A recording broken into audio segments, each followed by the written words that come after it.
This is a final video to fix the bad pool caller BSoD in Windows 11. And if your PC keeps crashing with that blue screen, you're not alone. This error usually happens because of faulty drivers or memory issues that confuse Windows and force it to stop working. You might have seen other tutorials online that are long, messy, and full of complicated steps that just make the problem worse. But today on Rexist, I'll show you a simple trick that can solve this without stress. All you need is a quick driver check and a memory reset that anyone can do, even if you're not a tech expert.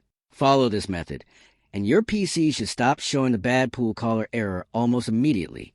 If you want to make a full step-by-step guide, comment below and I'll post it soon, so you never have to deal with this frustrating BSoD again.